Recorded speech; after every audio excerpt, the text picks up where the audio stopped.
ચાલો છેલ્લે આપણે સંકરણની અંદર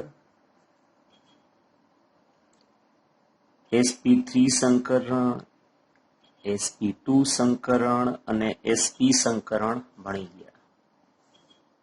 બરાબર.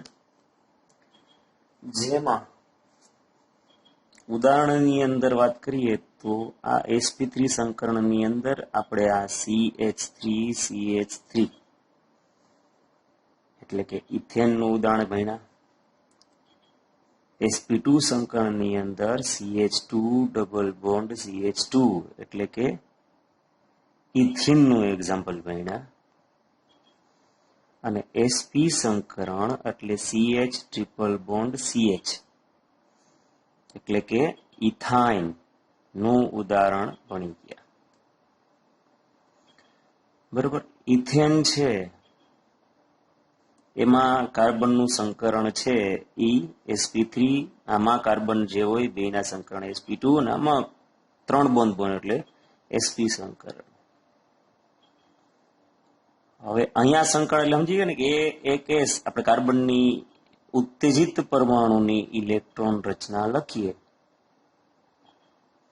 1s2 2s1 2px1 2py1 ને 2pz0 એટલે કે આનો 2s2 નો એક ઇલેક્ટ્રોન અહીં આવી ગયો એટલે અહીંયા પણ શું થઈ ગયું આ એક ઉત્તેજિતની લખીએ એટલે તો આ 4 બંધ બનાવવાની કાર્બનની કેપેસિટી છે. જોઈ લો કાર્બનને આમાં આ એક બંધ કાર્બન આરે 3 હાઇડ્રોજન, આમાં જોઈ લો એક કાર્બન ને કાર્બન ડબલ બોન્ડ ને 2 હાઇડ્રોજન એટલે 4 અયુગ્મિત ઇલેક્ટ્રોન છે એટલે 4 બંધ બનાવ્યા.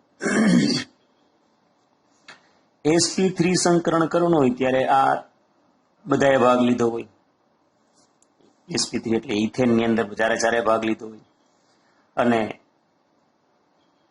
sp3 સંકરણ થાય બરોબર એટલે આકાર છે ઈ ફરજિયાત સમચતુષ્ફલકીય જ હોય. અને બંધ કોણ કયો તો 109 ડિગ્રી અને 28 કળા લખો અથવા ચોપડીવાળા લખે એ પ્રમાણે 109.5 ડિગ્રી. સમજાણું? તો આ આપણે માહિતી આપી સંકરણની. અને આમાં સિંગલ બોન્ડ સિંગલ જે સીસી બંધ લંબાઈ હોય બરોબર ઈ 154 પાઇકોમીટર હોય, જ્યારે CH બંધ લંબાઈ છે ઈ 109 પાઇકોમીટર હોય. સેમ sp2 સંકરણની વાત કરીએ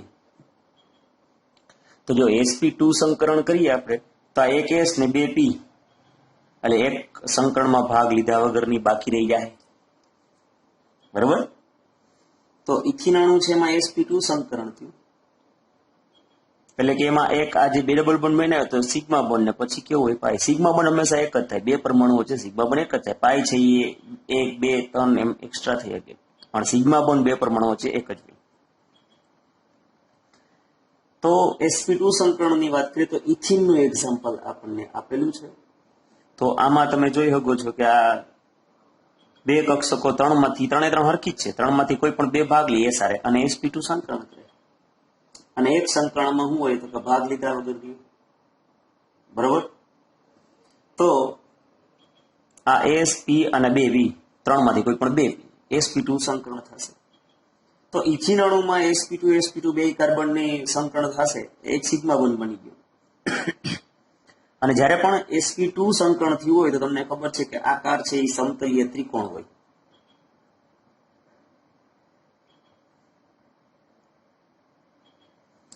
અને બંધ કોણ છે સ્ટાન્ડર્ડ માપ કયો તો 120. બરોબર. પણ અહીંયા શું થશે કે બંધમાં ભાગ લીધા વગરની જે કક્ષક છે એને કારણે જે પાઈ બંધની રચના થશે એટલે બંધ કોણ છે 120 નહીં થાય, પણ આપણે થશે શું કે જે આ HCH બંધ કોણ હશે ઈ 120 ને બદલે 117.6 ડિગ્રી અને HCC બંધ કોણ છે ઈ 121 પાઇકોમીટર થશે. સોરી 121 અંશ થશે. અને ડબલ બોન્ડ બન્યા, બરોબર, આમ સી ડબલ બોન્ડ સી, એટલે એક બંધ હોય તો આગા આગળ હોય, પણ ડબલ બોન્ડ બદલે થોડાક નજીક આવે. એટલે અહીંયા બંધ કોણ છે એ 134 પાઇકોમીટર હશે. રેડી? અને જે CH બંધ લંબાઈ હશે, બરાબર, 109 હતા એને બદલે 108 પાઇકોમીટર હશે. આ આપણે થોડુંક રિવિઝન કરીએ છીએ. હવે ઇથાઇન ની વાત કરીએ તો ઇથાઇન ની અંદર કેવું સંકરણ થાય, એસ અને પી. તો જોઈ લે એસ અને પી, એટલે બે કક્ષકો શું થાય તો કે સંકરણમાં ભાગ લીધા વગરની રહેશે. બરોબર. તો જો આગલામાં એક જ સંકરણમાં ભાગ લીધા વગરની હતી, ઈ બે કાર્બનની એક એક કક્ષક ભેગી થઈ અને પાઇબંધની રચના કરી. સમજાણ? એની આકૃતિ તમે સમજાવેલી છે, દોરાવેલી છે. તો ઇથાનોલ રચનામાં કાર્બન પરમાણુ છે ઈ કેવું સંકરણ કરશે તો કે sp, એટલે બે કક્ષકો સંકરણમાં ભાગ નહીં લે, ત્રણમાંથી કોઈ પણ બે હાલે. ચોપડી આ રીતે લખી, બરોબર. તમે x અને y સંકરણમાં ભાગ લીધા વગર રાખો, y ને z રાખી, z ને x પણ રાખી, બે સંકરણમાં ભાગ લીધા વગરની રહેશે. હવે sp સંકરણ થયું એટલે આકાર છે એ કેવો હોય તો કે રેખીય આકાર. બંધ કોણ કેટલાનો હોય તો કે 180. અહીંયા આદર્શ બંધ કોણ 120 નો છે, પણ એ આપણે કીધું ને કે ભાઈબંધને કાંઈ રેખીય આકાર 180 નો કોણ થશે. સમજાણ? હવે અહીંયા બંધની આપણે ચર્ચા કરીએ, બરોબર. તો અહીંયા સી ટ્રિપલ બોન્ડ સી બને છે,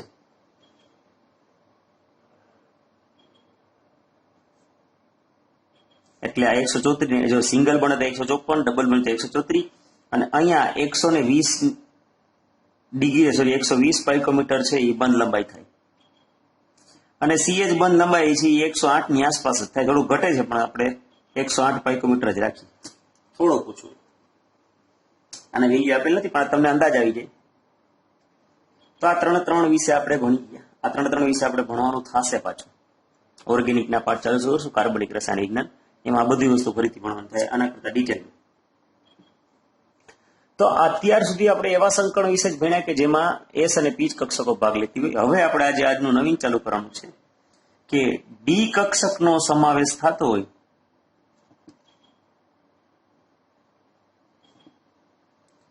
બરોબર એવા સંકરણની ચર્ચા કરવાની છે. તો ત્રીજા આવર્તથી ડી કક્ષક આવે, બરોબર ને, 3D થી સ્ટાર્ટ થાય છે, કોઈ દી 2D ન થઈ ક્યાંય, આપણે આગળ બીજા ચેપ્ટરમાં ભણી ગયા. તો ત્રીજા આવર્તમાં એસ અને પી કક્ષકો ઉપરાંત કઈ આવે છે તો કે ડી પણ આવે છે. આ 3D કક્ષકની ઉર્જા છે ને ઈ એમ કહેવાય ને કે આ 3s કક્ષક અને 3p કક્ષક ઈ નજીક છે, બરોબર. આના કરતા જરાક વધુ હોય પણ ઓલમોસ્ટ સરખી છે. અને આ 3D કક્ષકની ઉર્જા છે ઈ 4s અને 4p ની નજીક છે, એટલે આ બે કરતા થોડીક ઓછી, પણ એવરેજ બહુ જાજો તફાવત રહેતો નથી. તો આમ 3D કક્ષકોની ઉર્જા 4s અને 4p કક્ષક સાથે સરખાવી શકાય એટલી છે, અને 3D ને કક્ષકની ઉર્જા 3s અને 3p સાથે પણ સરખાવી શકો છો. એટલે આ 3p 3s અને 3D કક્ષકો સંકળમાં ભાગ લઈ શકે છે, અને આ 4s 4p અને 3D કક્ષકો સંકળમાં ભાગ લઈ શકે છે. સમજણ? તો આપણે એવા સંકરણ ભણવાના છે. એના આપણે આખું કોષ્ટક બતાવીને આપેલું છે, DsP2 સંકરણ, sp3d, sp3d2 અને d2sp3. બરોબર. તો આખું આપણને સમજાવ્યું, પણ ઉદાહરણ એને બે સમજાવ્યા છે, બાકી કોષ્ટક સ્વરૂપમાં આપ્યું છે. તો આપણે ચોપડીના બે ઉદાહરણ સમજી અને તમે ચર્ચા કરી શકો, તો બીજા બે ઉદાહરણ તમારી રીતે તમે ચર્ચા કરી શકો. તો એ કોષ્ટક છે તમારે. આ કેમ મેં યાદ રખાયું તમને કે સમચતુષ્ફલકી આકાર એટલે કોઈ દી બદલે જ નહીં, આ આટલો જ ખૂણો હોય અને સંકરણ આ જ હોય. આપણે તમને યાદ કીધું કે એક સિક્કાની 3 બાજુ, આ સંકરણ હોય તો આ આકાર હોય ને આ ખૂણો હોય, આ ખૂણો હોય તો આ આકાર હોય અને આ સંકરણ હોય, આ ખૂણો હોય તો આ આકાર હોય ને આ સંકરણ હોય. એમ આ ફિક્સ જ છે, એ બદલે નહીં. કોઈ કેમ કે સમતલીય સમચોરસ આકાર છે તો સમજી લેવાનું સંકરણ sp2 જ છે, બરાબર. કોઈ કેમ કે sp3d સંકરણ છે, ત્રિકોણીય પિરામિડલ જ થાય. સમજણ? રેડી? અને sp3d2 કહીએ, બરોબર, તો ચોરસ પિરામિડ. તો આમ આકાર છે એ ફિક્સ જ હોય. હવે આપણે એ થોડાક એક્ઝામ્પલ ભણવાના છે. તો બે એક્ઝામ્પલ આપણે ચર્ચા કરવાની કીધી છે ડી વાળામાં. એ કોષ્ટક છે એ પણ તમારે પાકો કરવાનું છે. ચર્ચા છે ઈ છે એક PCl5 ની રચનાની ચર્ચા છે, બરોબર. હવે એમાં સંકરણ આપણે છે sp3d સંકરણ સમજવાનું છે. કયું સંકરણ છે? sp3d. હવે આ સંકરણની ચર્ચા કરી એટલે પેલા મધ્યસ્થ પરમાણુ કોણ તો કે ફોસ્ફરસ. એટલે ફોસ્ફરસની આપણે ઇલેક્ટ્રોન રચના લખવાની થાય. ફોસ્ફરસ છે એનો પરમાણુ ક્રમાંક 15 છે, બરોબર. એટલે આ નિયોન કોર 3s 3p અને 3d આ 10 થઈ ગયા. 10 ને 2 12 ને 3 15. અહીંયા 0 રહે. રેડી? હજી આ ઇલેક્ટ્રોન રચનાને તમે આમ પણ લખી શકો, નિયોન કોર આ 3s, તો એમાં કેટલા ઇલેક્ટ્રોન? આ 2 ઇલેક્ટ્રોન. આ 3p એમાં કેટલા ઇલેક્ટ્રોન છે? 3. તો આ 3. અને 3d ને 5 પ્રકાર છે પણ એ ખાલી જ છે, એટલે કઈ ચર્ચા કરવાનો પ્રશ્ન નથી. આમ છે. તો આમ જોવો ને તો ફોસ્ફરસ આગળ 3 એક બધી ઇલેક્ટ્રોન છે, એટલે 3 જ બંધ બનાવી શકતા હોવો જોઈએ.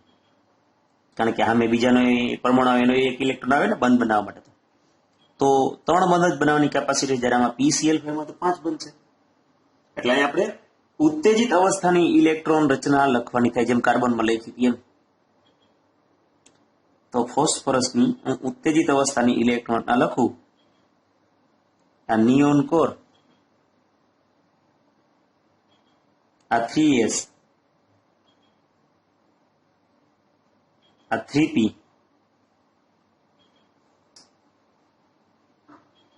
અને આ 3d. 3s 3p અને 3d ઉત્તેજિત અવસ્થાની ઇલેક્ટ્રોન. ઉત્તેજિત અવસ્થાની ઇલેક્ટ્રોન શું થશે કે 3s નો એક ઇલેક્ટ્રોન છે એ ઉત્તેજિત થઈ અને 3d માં જશે. એટલે જોઈ લઈએ આ એક ઇલેક્ટ્રોન, હા, કારણ કે આપણે sp3d સંકરણ ભણીએ તો ડી માં એક ભાગ લેવો જોઈએ ને, બરોબર. તો આ ઉત્તેજિત અવસ્થાની આપણે ઇલેક્ટ્રોન ના લીધી. અને હવે આપણે PCl5 ની રચના કરીએ તો PCl5 ની રચનામાં થશે શું? કેવું સંકરણ થાય? આ S P અને એક આ D, બરોબર.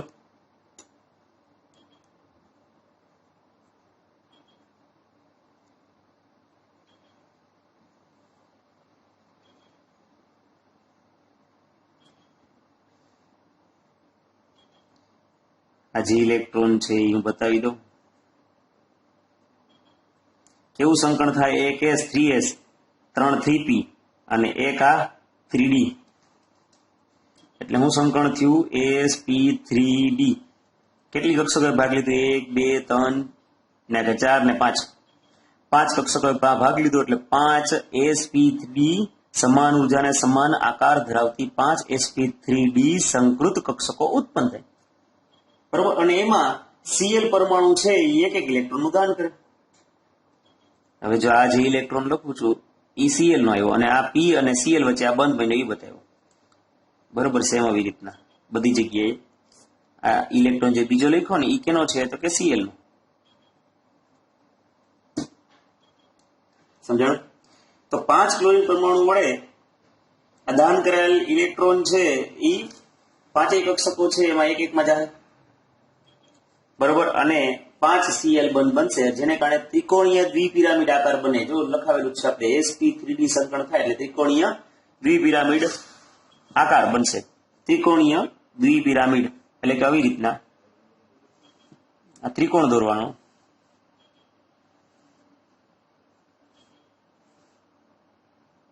આ ફોસ્ફરસ, અહીંયા એક Cl, અહીંયા એક Cl અને અહીંયા એક Cl, બરોબર. બેઝ છે એ ત્રિકોણનો પછી એક આ સમતલની ઉપર સીએલ અને એક આ સમતલની નીચે સીએલ, અને સમતલ ઉપર સીએલ વાળો છે એ 3 સીએલ અને બંધ બનાવો એટલે ઉપર પિરામિડ બન્યો, અને આ નીચે વાળો સીએલ છે એ પણ આપણે ત્રિકોણ 3 બંધ બનાવો એટલે અહીંયા પણ શું બન્યું? ત્રિકોણ. એટલે ઉપર પિરામિડ નીચે પિરામિડ, તો એ નામ પડ્યું ત્રિકોણીય દ્વિપિરામિડ. તો અહીંયા તમે સમતલીય ત્રિકોણ બોલ્યા એટલે એમાં જે છે 3 PCl બંધ છે એની વચ્ચે ખૂણો કેટલો થાય? તો કે 120. અને આ સમતલની ઉપર છે 2 PCl, બરોબર, એમાં બંધ કોણ થશે? 90 નો, બરોબર ને? આમ હોય આ ઉપર તો એ 90 નો, અને આમ નીચે તો પણ શું થાય? 90 નો. તો ત્રિકોણીય દ્વિપિરામિડમાં તમે જોઈ શકો છો કે બધા ખૂણા સરખા નથી. 3 છે એ 120 ના બને છે અને 2 છે એ 90 ના બને છે. રેડી? તો બંધને અક્ષીય બંધ કહેવાય, અક્ષમાં બનતા હોય એટલે. અક્ષીય બંધ યુગ્મો વિષુવવૃત્તીય બંધ યુગ્મો કરતા વધારે આકર્ષક પરસ્પર ક્રિયા અનુભવે છે, માટે અક્ષીય બંધ પ્રમાણમાં થોડા વધારે લાંબા હોય છે, તેથી વિષુવવૃત્ત કરતા વધુ નબળો હોય છે, જેને કારણે PCl અણુ છે એ બહુ સક્રિય છે. તો આ PCl5 ફોસ્ફરસની 5 sp3 કક્ષકો ક્લોરીનની 1 ઇલેક્ટ્રોન ધરાવતી p કક્ષકો સાથે સંમિશ્રણ થશે અને 5 Cl બંધની રચના કરી. 3 PCl બંધ છે એક જ સમતલમાં, એકબીજાને 120. એટલે આ જે ત્રિકોણવાળા જે 3 ખૂણા જે બન્યા છે એને કહેવામાં આવે છે, આ બંધોને વિષુવવૃત્તીય બંધ કહેવાય. અને જે ઉપર બન્યા, ઉપર અક્ષની ઉપર અક્ષ નીચે, એને અક્ષીય બંધ કહેવામાં આવે છે. આ બંધ છે એ મજબૂત હોય આ પ્રમાણમાં આના કરતા, બરોબર. એટલે એ 3 નબળા હોય ને 2 મજબૂત હોય એટલે શું થાય? ખેંચતાણ હાલવાની છે, એટલે આ અણુ છે એ સક્રિય છે, જાજી ઘડી રહી ન હતી. નેક્સ્ટ આવું જે એક એક્ઝામ્પલ આપણને બીજું સમજાવે છે ઈ છે SF6, બરોબર. તો SF6 છે એની અંદર sp3d2 સંકરણ થાય છે.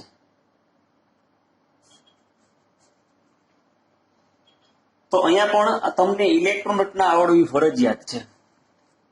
હવે સલ્ફર પરમાણુ છે એ મધ્યસ્થ પરમાણુ છે, તો સલ્ફરનો 16 પરમાણુ ક્રમાંક આપણે પહેલા સામાન્ય ઇલેક્ટ્રોન લખી નાખીએ. નિયોન કોર આ 3s2 અને 3p4 છે, એને આપણે આમ પણ લખીએ કે હમણાં લખાય એ પ્રમાણે. આ સલ્ફર 16, આ નિયોન કોર, આ 3s, આ 3p અને 3d એ છે પણ એ ખાલી છે એટલે 3d ની ચર્ચા નથી કરતા. આમાં 2, અહીંયા 2, અહીંયા 1 અને અહીંયા 1 થઈ ગયા ને 16, 10, 12, 14, 15 ને 16. તો આમ જો તને અગર 2 જ બંધ બનાવવાની કેપેસિટી, બરાબર, પણ આપણે તો 6 બંધ બનાવવાના છે કારણ કે SF6 છે, એટલે 6 બંધ કારક ઇલેક્ટ્રોન યુગ્મ હોવા જોઈએ, એટલે ઉત્તેજિત અવસ્થાની ઇલેક્ટ્રોન રચના લખવાની થશે. તો ઉત્તેજિત અવસ્થાની આપણે ઇલેક્ટ્રોન રચના લખીએ તો શું થશે? આ 3s થઈ, અહીંયા આ 3p થઈ ગઈ, અને હવે લખીએ આપણે 3d.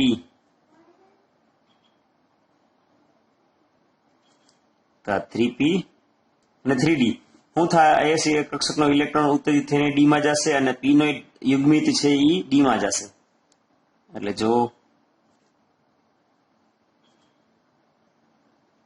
એટલે એક s આગળથી આવ્યો અને એક p આગળથી 2 અયુગ્મિત ઇલેક્ટ્રોન આવી ગયા. હવે જોઈ લો 6 અબંધકારક અયુગ્મિત ઇલેક્ટ્રોન છે. અયુગ્મિત એટલે એક ઇલેક્ટ્રોન, યુગ્મિત એટલે જોડકામાં. તો 6 અયુગ્મિત ઇલેક્ટ્રોન છે એટલે 6 બંધ બનાવવાની કેપેસિટી થઈ. સમજાણું? અને સંકરણ જોઈ લ્યો, એક આ s, 3p અને 2d, એટલે જે સંકરણ થવાનું છે કયું થવાનું છે? sp3d2, બરોબર. sp3d2 સંકરણ થાય એટલે એક s, 6 કક્ષકોએ ભાગ લીધો ને, એક s, 3p અને 2d, 6 થઈ ગયું. તો 6 સમાન ઉર્જા અને સમાન શક્તિ ધરાવતા sp3d2 સંકૃત કક્ષકો ઉત્પન્ન થાય, અને આ 6 સમાન ઉર્જા અને સમાન આકાર ધરાવતી કક્ષકોમાં ફ્લોરીન પરમાણુની p કક્ષકનો અયુગ્મિત ઇલેક્ટ્રોન આવી અને બંધ બનાવશે. હવે SF6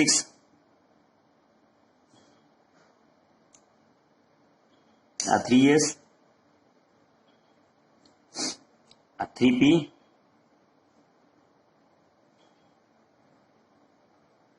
અને આ 3d. આ એક હતો અને આ ક્લોરીનનો આવ્યો. આ એક હતો અને સોરી ફ્લોરીનનો.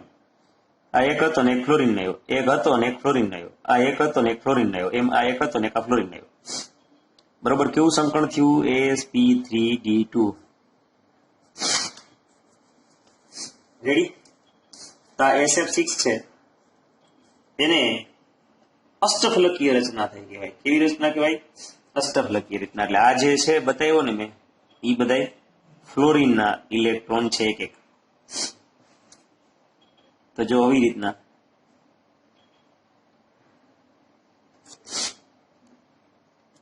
તમે આવશો એટલે આ બધા એના મોડેલ પણ હું બતાવીશ તમને.